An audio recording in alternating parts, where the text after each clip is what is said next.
Mayroong mga palatandaan na ipapadala ang Allah subhanahu wa ta'ala at ito ay bago dumating ang araw ng paghukom.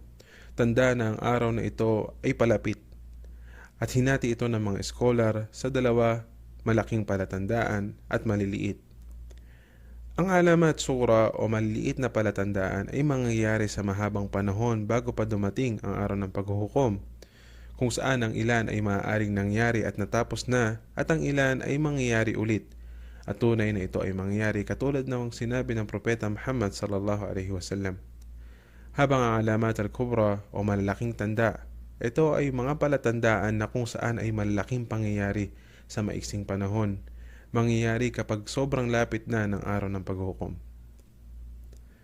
Ang maliliit na tanda sa pagdating ng araw ng paghukom ay marami, katulad ng pagsugo sa Propeta Muhammad SAW at ang kanyang pagpanaw, pagsakop at pagtatagumpay ng mga Muslim sa Baitul Maqdis o Jerusalem, ang sakit na lalaganap sa Emwas o Palestina, kahirapan at pagkalimot ng mga tao sa kawang gawa, paglitaw ng pagsubok at kasamaan, katulad ng pagpatay kay Uthman ibn Affan radiyallahu anhu, ang gera ng Jamal, ang gera ng Siffin, at gera ng Hurra, kabilang rin ang paglitaw ng mga Khawarij, at kasamaan ng pagsabi na ang Quran ay nilikha at hindi salita ng Allah subhanahu wa ta'ala.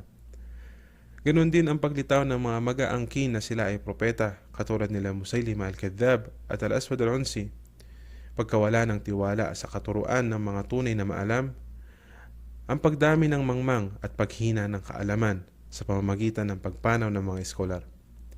Nabibilang rin sa ating nabanggit ang pagkalat ng alak, maling pagpapatubo, pangangalunya, musika, at pagpapaunahan sa pagpapataas ng mga gusali.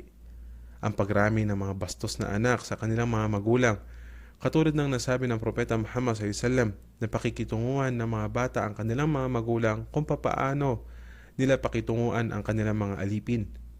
Ang pagrami ng pagpatay, lindol, eclipse, pag-iba sa anyo ng tao papunta sa mga anyo ng hayop, at maling pag-aakusa sa mga babae. Ganoon din ang pagrami ng pagpapakita ng mga kababaihan sa kanilang katawan. Magaganap kadalasan ang mga panaginip ng mga mananampalataya, ang madalas na maling testimonya, at pagtago ng katotohanan. Ganoon rin ang pagrami sa bilang ng babae at magiging harden at lawa ang disyerto sa lugar ng mga Arabo. Makikita rin ang gabundok na ginto sa ilog ng Furat. Magsasalita ang mga hayop at bagay, pagrami ng mga tao sa Roma at kanilang paglaban sa mga Muslim, at ganoon rin ang pagsakop ng mga Muslim sa Constantinople. At ang malalaking tanda sa pagdating ng araw ng paghuhukom ay kung ano ang nabanggit ng Propeta Muhammad sallallahu alaihi wasallam sa hadith na naiulat ni Hudhayfa bin Asid, at ito ay 10. Ang usok, ang pagdating ni Dajjal o Antikristo, ang paglabas ng malaking hayop, pagsikat ng araw mula sa kanluran, pagbaba ni Isa alayhi salam mula sa langit, paglabas ng Gog at Magog, ang 3 eclipse, eclipse sa silangan, eclipse sa kanluran, eclipse sa Arabia, at panghuli ang apoy na magtutulak sa mga tao kung saan sila ay iipunin. Ang mga palatandaan nito ay sunod-sunod lilitaw at walang matibay na batayan na naglilinaw sa tamang pagkasunod-sunod ng mga ito.